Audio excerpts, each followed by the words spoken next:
Welcome to the 11th Annual National ReFrame Conference for Home Repair Programs. I apologize that I am losing my voice. Hopefully you can still hear me okay with the mic.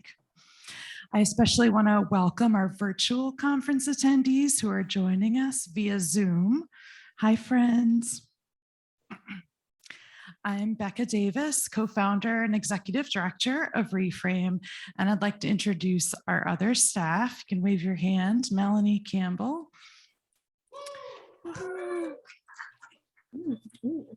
And is Blair in the room? Blair, right there, Blair Pikowski.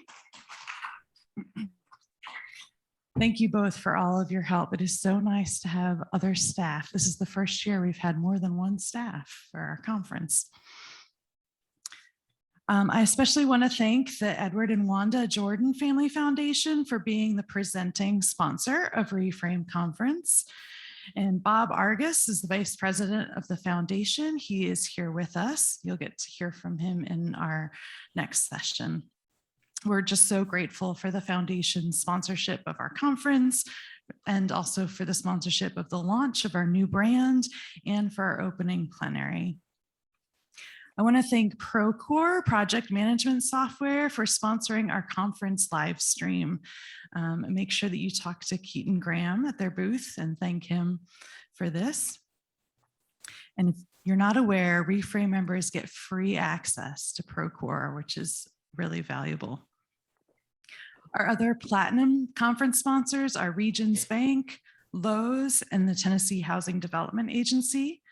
I also want to thank our two business partner members, which is Lake Point Advertising and Trinity HPSI. And finally, I want to thank our session sponsors, FAHI, Housing Assistance Council, Little Green Light, and Stanley Black & Decker. If we could give all of our sponsors a round of applause, please.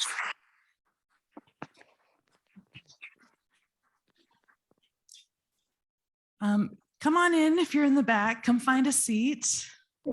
We got lots of room up here. Good to see you all.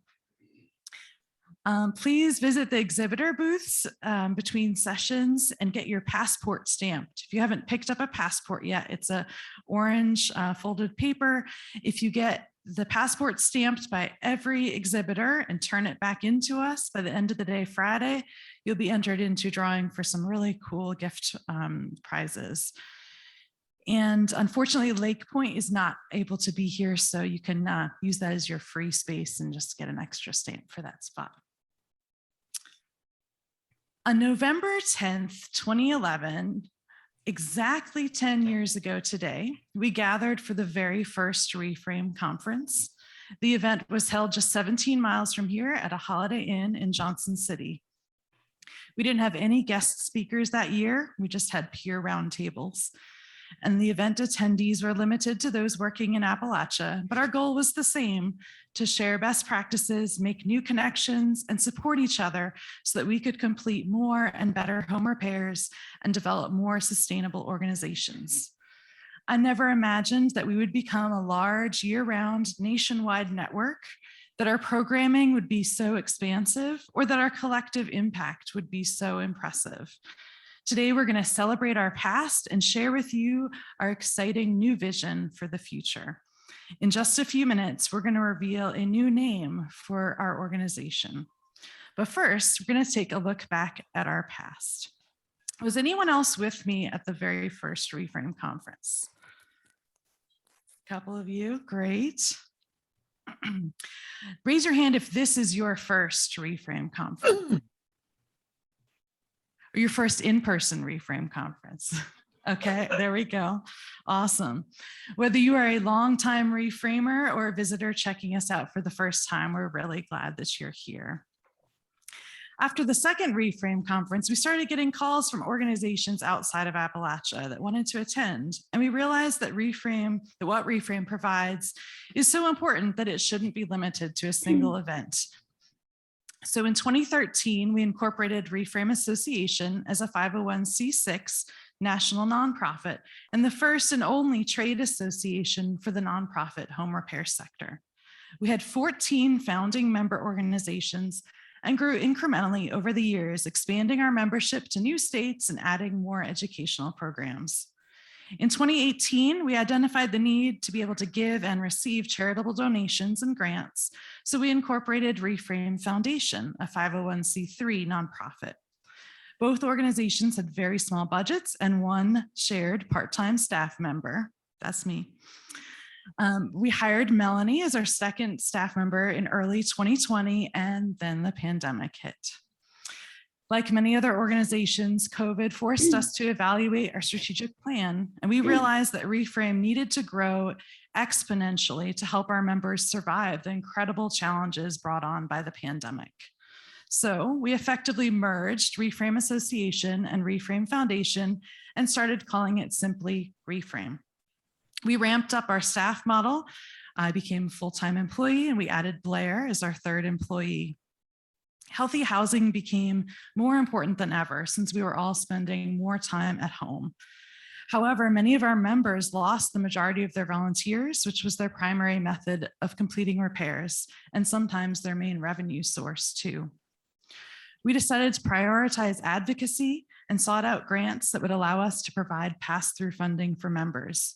We launched new intensive cohorts to help our members innovate. We expect to increase our budget by nearly 500% this year, and we increased our membership by 33%. Simply put, together, we are stronger. Our conference theme is Innovate, Renovate, Celebrate. Although the pandemic is far from over, we are proud of our resiliency and yours. Together, we've figured out how to subcontract more repairs or have staff complete them, and found new ways for volunteers to safely complete projects. We diversified our funding streams, which will make our organization stronger and able to repair more homes during and beyond the pandemic.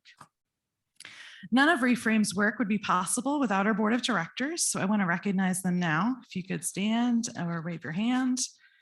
We've got Dan Sargent, board chair. Megan Taylor's with us virtually. Lynette Farhart, our treasurer. We've got Jessica McMurray, our secretary. We've got Brian Bird, Brian Smith, Chris Manley, Dave Kelly, Dawn Livingston, Joe Huggins, Jim Garrett, Kevin Dolan, Lisa Miller, and Nicole Intagliata. Thank you all so much for your board service.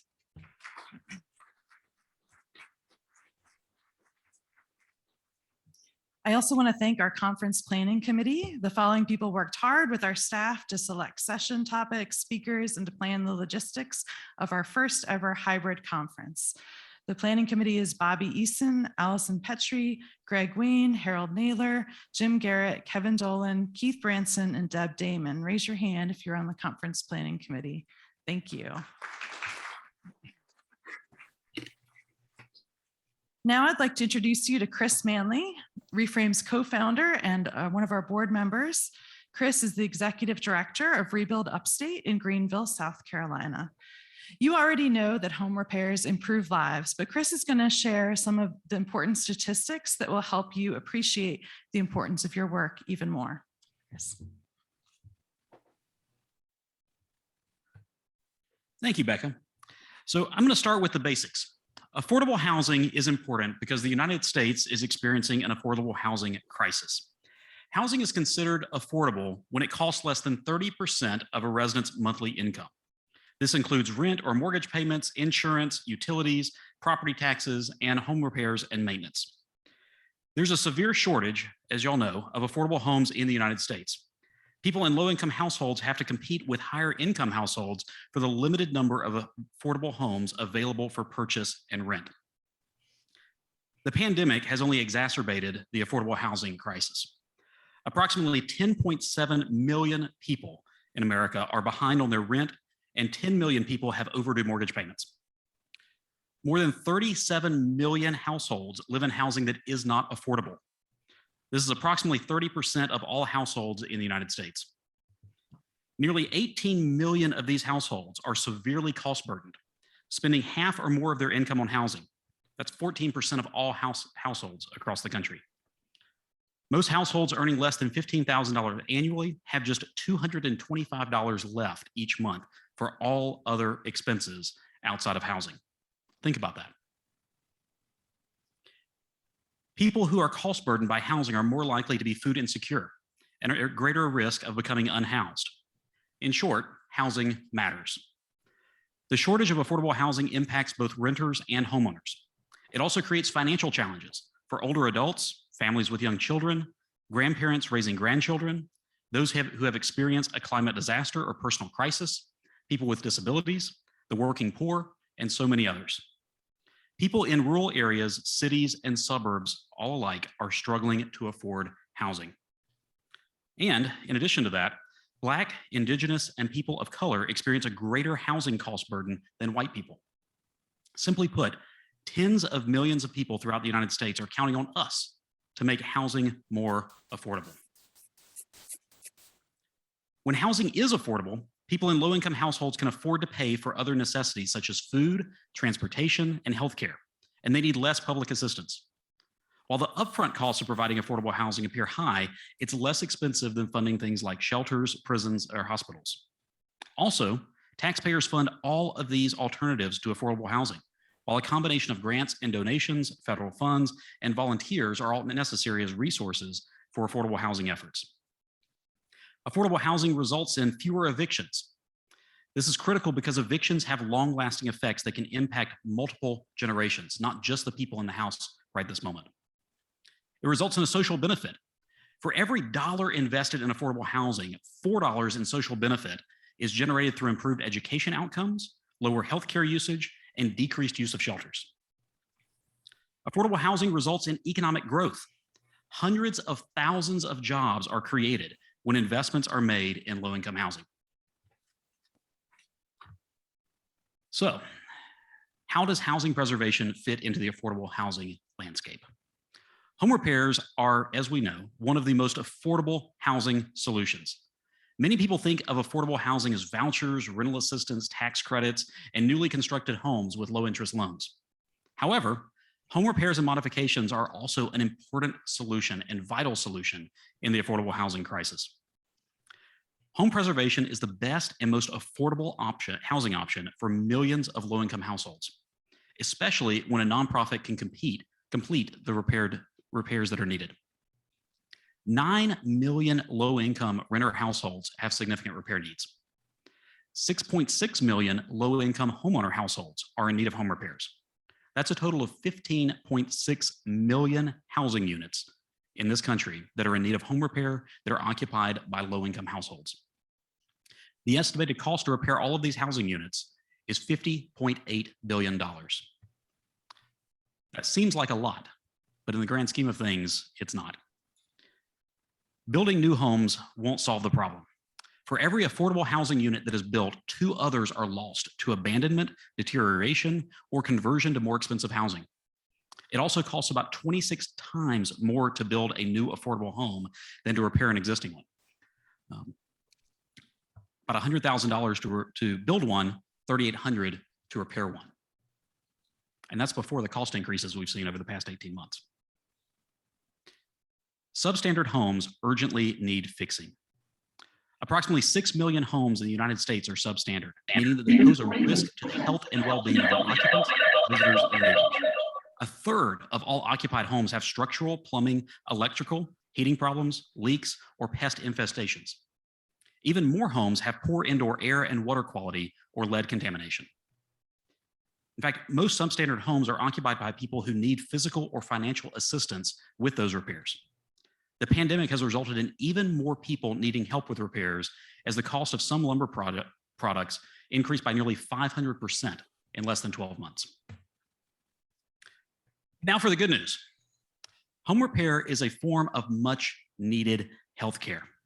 The Centers for Disease Control and Prevention have identified investing in home repairs for low-income households as a high-impact strategy for addressing root causes of poor health. Home repairs and modifications allow people with disabilities, veterans, and older adults to avoid institutional care and stay in their homes. Aging in place is the preference of most people. Health is so greatly impacted by the condition of a home that every $1 that is spent on urgent home repairs can save $19 in Medicare and Medicaid costs, according to the North Carolina Housing Finance Agency. $1 spent is $19 saved. in addition to the quality of life. The cost of housing-related health hazards measures in the tens of billions of dollars annually. Repairing homes not only improves the occupant's physical and mental health, but also saves taxpayers money. And communities benefit from home repair. Each of you see this each and every day. Home repairs are an effective way to address crime through non-police interventions. In Philadelphia, home repairs have resulted in a 22% reduction in total crime, and the number of units repaired directly correlated with decreased crime. Investing in repairs can also prevent homes from falling into severe disrepair, lessening the risk of property abandonment that can lead to overall community decline. When a low-income home is renovated, the property value increases, which benefits the entire neighborhood and the entire community. Repairing homes is the key to restoring vibrant communities nationwide. Nazareth Farm, this is Allison. The need for home repairs is great, but we're making a big impact together. At this time, I'd like to invite Dan Sargent, the chair No, of there ReFrame's Board of are Directors, other to folks review our there. collective impact over the past 5 years. Dan is the executive director of Rebuilding Together. Probably until about 4 would be my guess. Thanks, Chris. It's nice to be here with all of you. Yeah. Uh, Oh, how it's nice. exciting to be able to tell you Yeah. about what we've been up to collectively. ReFrame's 85 member organizations over the last 5 years have repaired approximately 38,000 homes that are 90,000 residents call these places home. And they're now living in safer, healthier homes. That's nearly 30,000 older adults, 20,000 people living with disabilities, more than 10,000 children, and more than 3,000 military veterans. ReFrame members completed more than 7,100 home repair projects in 38 states and built 1,500 new affordable homes across the country. This work was made possible by the volunteers that our organizations facilitated. More than 305,000 volunteers who spent more than 7.8 million hours repairing homes and building homes across the country. Give yourselves a hand. That's incredible work.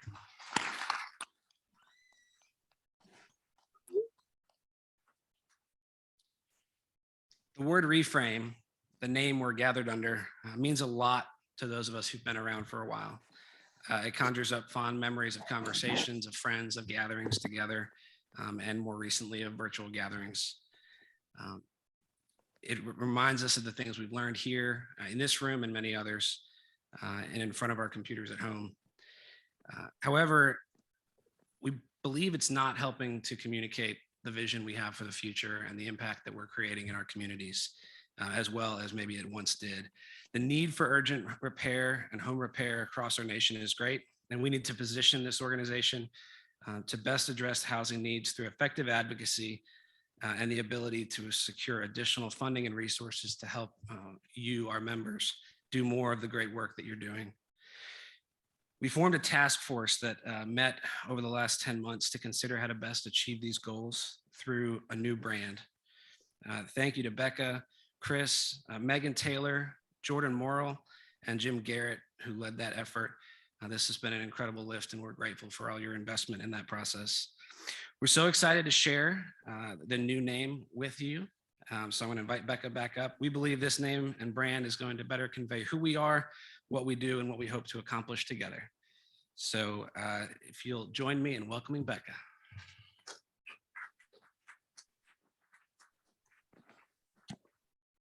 Before I say the name, I'm going to invite some board members and other folks up here to help us get ready for the big announcement.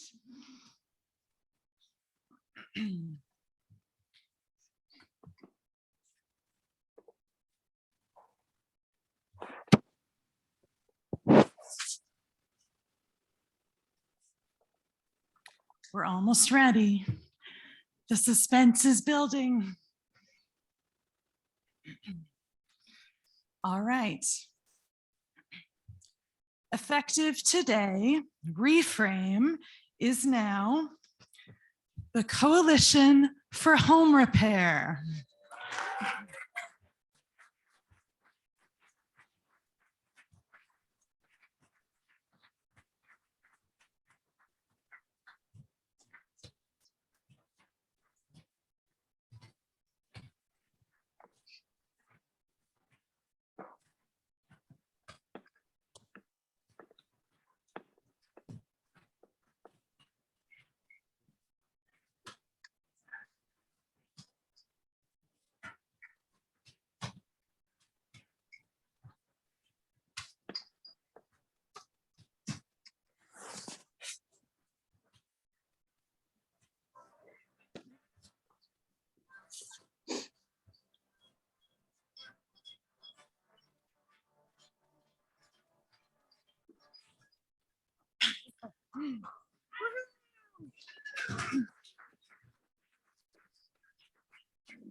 Thank you for sharing our excitement about our new brand.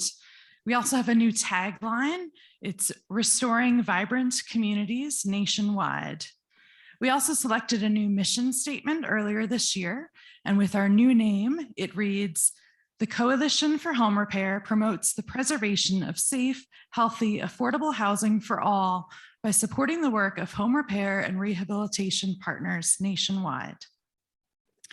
We're thrilled to reveal our new website too. Includes all the information that Chris and Dan shared earlier, a new member portal called the Member Compass, a new credit card processor, and lots more. You can check it out at coalitionforhomerepair.org. And although you will see an option to log into your account on our new website now, we do encourage you to wait until next week because our staff will be a little bit more available to help then in case any issues arise.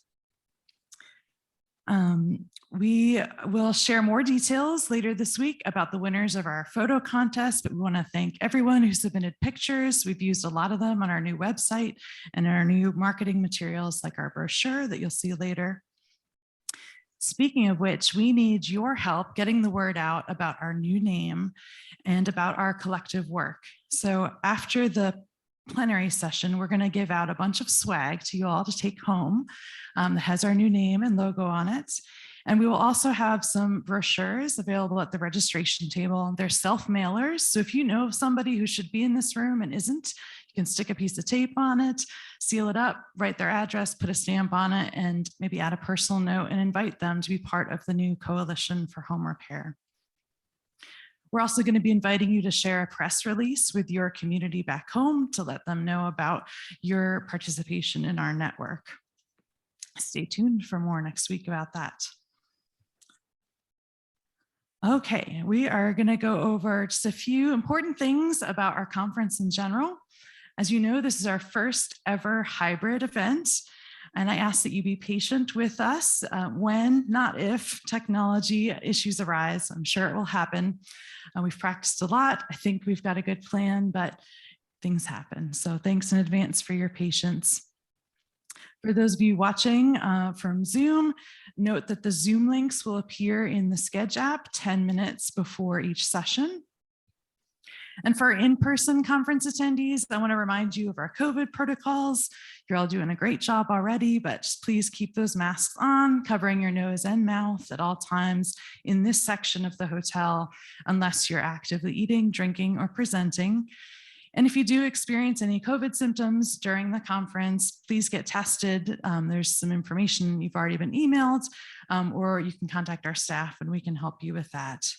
Please pick up a colored wristband if you haven't already. That indicates your comfort level with physical interaction with others during the conference. And if you do need to get tested and test positive, please let us know just so we can notify other folks. And that goes for during as well as immediately after the event. But we are so glad to have you here with us again. And we just want to keep everybody safe while we're all together. Let's see, we are going to take a short break. Can somebody tell me what time it is? 1:25, great. We are going to take a 20-minute break. We are going to come back here at 1:45 for our opening plenary. In the meantime, I encourage you to find somebody that you don't know and introduce yourselves and see if you can find some things that you have in common with each other. Thank you.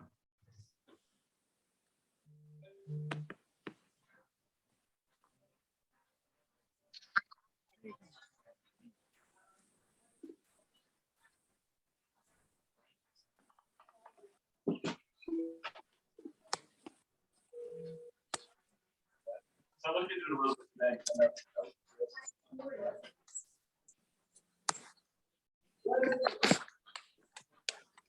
today.